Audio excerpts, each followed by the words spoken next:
Hello बच्चों, स्वागत है आपका हमारे YouTube channel career for with C2 में। कैसे हैं आप? आशा करते हैं अच्छे होंगे और पूरे मन से मेहनत से अपने 2023 बोर्ड एग्ज़ाम की परीक्षा की तैयारी कर रहे होंगे। तो जैसा कि हम प्रश्नावली 3.4 में हैं, तो अभी तक जो हमने पढ़ाया है आपको समझ में आया ही होगा। अच्छा, गणित आपको तभी समझ में आया जब आप अपने से थोड़ा सा एफर्ट डालेंगे।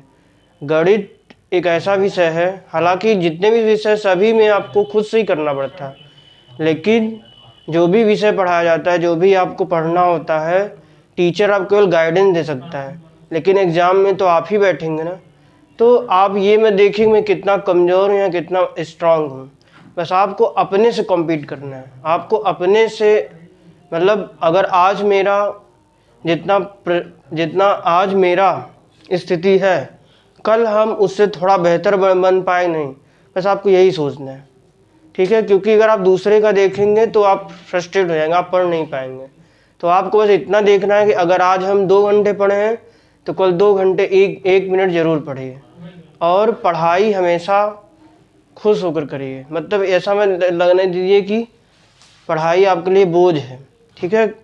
अपने मतलब खुशी से उसको पढ़िए।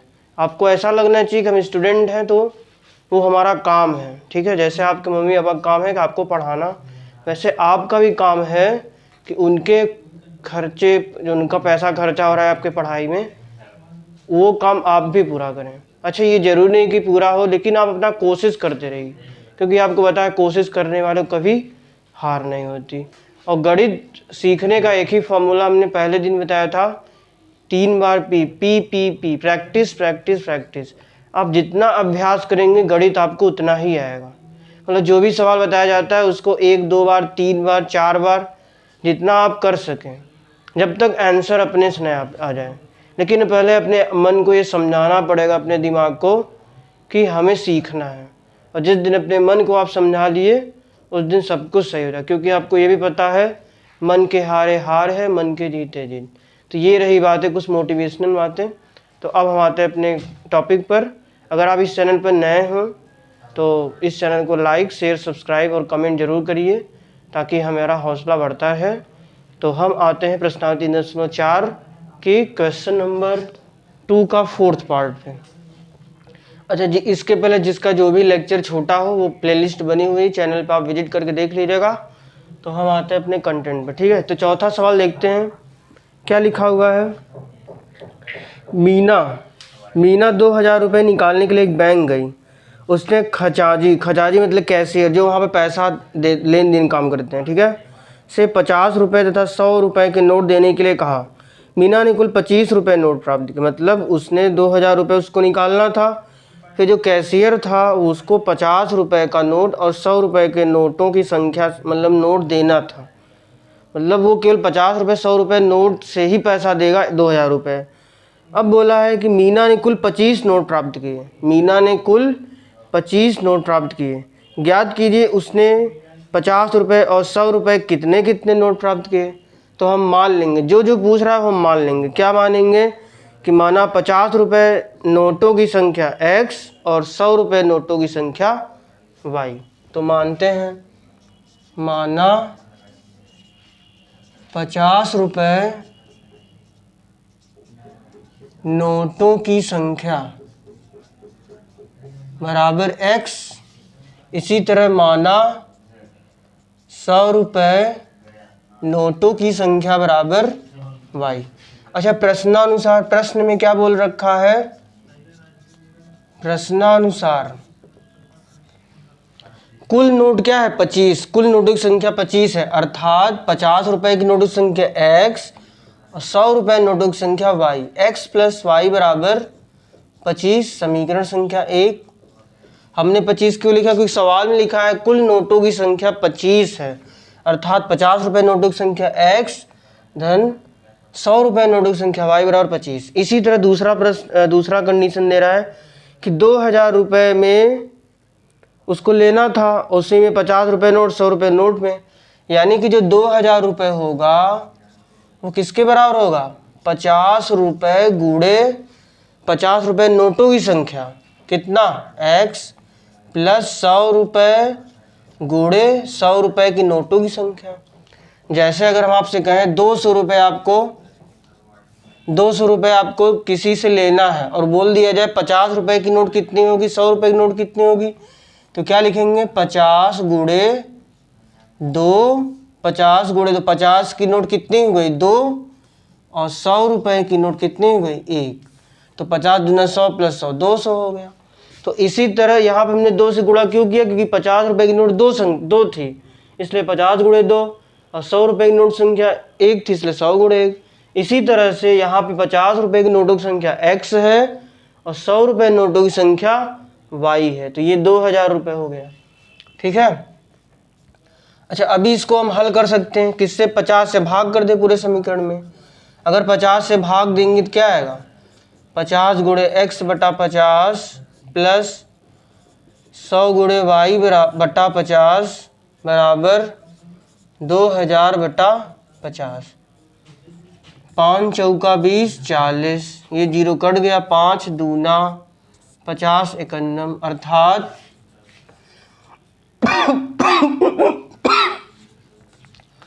x प्लस 2y बराबर 40। ठीक है, अर्थात x प्लस वाई बराबर 25, x प्लस 2y बराबर 40, समीकरण 2। अच्छा, इन सब इसको हल करने के लिए कौन सा विधि लगाएंगे, विलोपन विधि कह रहा है, तो विलोपन लगाना इसमें आसान है। क्या करेंगे, देखिए x का गुणांक इसमें समान है 1 1, तो किसी एक में दूसरे घटा देंगे, तो हम 2 - 1 करते हैं। क्या लिखेंगे, x प्लस 2y बराबर 40 और x प्लस वाई बराबर 25।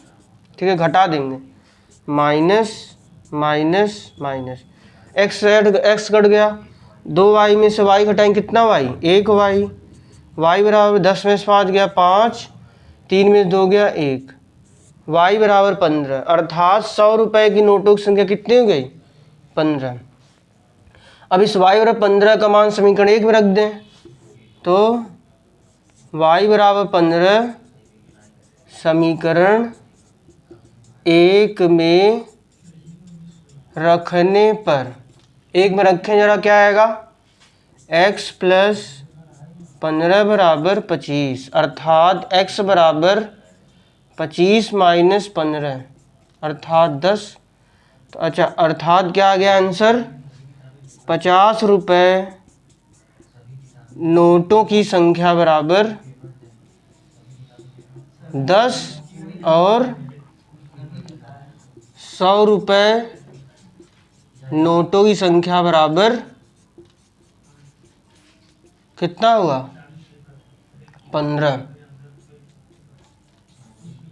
यानी कि 10 और 15 आंसर आ गया। देखिए, कुल नोटों की संख्या 10 15 25 हो गया, और 50 को 10 से गुणा करेंगे 500 और 15 गुणे 100, 15 5 2000, यानी हमारा आंसर आ चुका है, वेरीफाई हो गया। वेरीफाई मतलब संतुष्ट कर रहा है कि प्रश्न की परिस्थितियों को। ठीक है, तो आशा करते हैं सवाल समझ में आया होगा, और अगर नहीं समझ में आया कमेंट बॉक्स में कमेंट जरूर करिए, ताकि हमको पता चल सके किसको आया किसको नहीं आया। तो फिर से एक बार सब बता रहे हैं कि आप ये सवाल अपने से जब तक नहीं करेंगे एक बार बिना देखे सॉल्यूशन को, तब तक आपको नहीं आएगा। ठीक है, आते हैं अगले सवाल पर।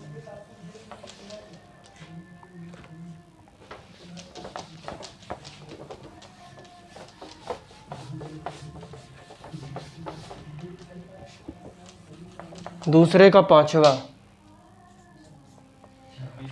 पांचवा क्या है, किराए पर पुस्तकें देने वाले किसी पुस्तकालय का प्रथम 3 दिनों का एक नियत किराया है। मतलब प्रथम 3 दिन का नियत किराया है, कुछ भी नियत किराया सकता है, 50 रुपये 100 रुपये, तथा उसके बाद प्रत्येक अतिरिक्त दिन का अलग किराया है। मतलब जैसे 3 दिन तक को फिक्स देना है, उसके बाद एक बढ़ा तो उसका जैसे 5 रुपये हुआ तो प्लस 5, फिर 2 दिन हुआ 10 रुपये और देना है, 3 दिन हुआ 15 रुपये, 4 दिन हुआ 20 रुपये, उस तरीके से। तो सरिता ने 7 दिनों तक एक पुस्तक रखने के लिए 27 रुपये अदा किए, जबकि सुशी ने एक पुस्तक 5 दिनों तक रखने के लिए 21 रुपये किराया दिया। नियत किराया था, प्रत्येक अतिरिक्त दिन का किराया ज्ञात कीजिए। तो जो ज्ञात कर रहा है वही मान लेते हैं, वही हमने बताया था। तो इसमें पूछ रहा है नियत किराया और प्रत्येक अतिरिक्त दिन का किराया ज्ञात कीजिए। तो माना नियत किराया बराबर x रुपये और माना अतिरिक्त प्रत्येक दिन का किराया बराबर y रुपए। ठीक है। तो अब बोल रहा है सरिता ने 7 दिनों तक एक पुस्तक रखने के लिए 27 दिन दिया, 27 रुपये दिया। तो 7 दिन के लिए दिया, इसका मतलब जो 3 दिन का किराया है x उसको देना ही है। तो अतिरिक्त कितना दिन हुआ, 7 दिन के लिए था, 4 उसने एक्स्ट्रा दिया। इसका मतलब x धन 4 गुणे y बराबर 27। ये ध्यान दीजिए, x गुणे 4 गुणे y क्यों हुआ, क्योंकि यहाँ पे टोटल 7 दिन था ना। तो पहले 3 दिन के लिए फिक्स किराया x है, ठीक। x हमने मान लिया, x प्लस उसका जितना अतिरिक्त किराया है अतिरिक्त दिन का। तो अतिरिक्त दिन कितना हुआ, 7 दिन टोटल था, उसमें 3 हमने घटा दिया, कितना बचा 4, यानी 4 अतिरिक्त दिन हुआ। और 1 दिन का किराया, प्रत्येक दिन का किराया y रुपए, तो 4 दिन के लिए 4 गुणे y। ठीक है। तो x प्लस 4y बराबर 27, समीकरण 1 बन चुका है। x प्लस 4y बराबर 27। इसी तरह आगे बोला है सुशी ने पुस्तक 5 दिनों तक रखने के लिए 21 रुपए दिए। तो सुशी 5 दिन के लिए 21 रुपए देती है, तो x तो देगी ही, कितने दिन के लिए, 3 दिन के लिए, और 5 दिन टोटल था, तो यानी एक्स्ट्रा दिन कितना बचा, अतिरिक्त दिन कितना बचा, 5 में से 3 घटा दिया, यानी 2 दिन एक्स्ट्रा हुआ ना उसका। 2 गुणे y बराबर 21 रुपए। देखिए ये प्रथम 3 दिन के लिए x रुपए देना ही था, टोटल 5 दिन था, तो उसने कितना एक्स्ट्रा लिया, 2 दिन। तो 2 गुणे y बराबर 21, अर्थात x धन 2y बराबर 21, समीकरण संख्या 2। अब इसमें वही काम करना है, क्या, विलोपन विधि लगाना है। तो x का गुणांक समान है, तो x जिसका गुणांक समान होता है, अगर चिन्ह उल्टा है, यहाँ पे प्लस प्लस दोनों है तो घटा देंगे, अगर उल्टा होता है, ये प्लस होता है माइनस होता है, तब जोड़ देते। तो क्या करेंगे, x प्लस 4y बराबर 27, और यहाँ पे x प्लस 2y बराबर 21, घटा देंगे, minus minus minus, x cut गया, 4y माइनस 2y, 2y बराबर 27 में से 21 गया 6, अर्थात y बराबर 6/2, 3। अब इस y का मान समीकरण 1 में रख देते हैं। तो y का मान समीकरण 1 में रखने पर, तो 1 में रखेंगे क्या आएगा, x प्लस 4 गुणे 3 बराबर 27, अर्थात x बराबर 4 3 12, उधर जाएगा 27 माइनस 12, 7 में 2 गया 5, और 2 में से 1 गया 1, यानी उसको 15 रुपये फिक्स किराया देना पड़ेगा।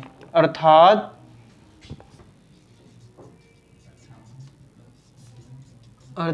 नियत किराया बराबर 15 रुपये, और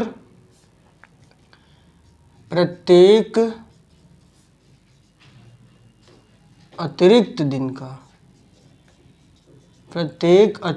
दिन का किराया बराबर कितना रुपए, 3 रुपये। ठीक है। आप यहाँ से वेरीफाई कर सकते हैं समीकरण में, मतलब 15 रुपये यहाँ दिया और 3 चौका 12, तो 15 बार 27 हो गया ना। तो ये आपका आंसर है। आशा करते हैं आपको समझ में आया होगा, और अगर आप इस चैनल में नए हो तो ज़्यादा से ज़्यादा लाइक शेयर कमेंट सब्सक्राइब करिए, और अपने दोस्तों अपने फ्रेंड्स को बताइए। ठीक है। और आज के लिए बस इतना ही। अगले लेक्चर में आपको एक्सरसाइज 3.5 बताएंगे, यानी अगला मेथड जो है वज्र गुणन विधि। ठीक है। तो धन्यवाद, जय हिंद, जय भारत।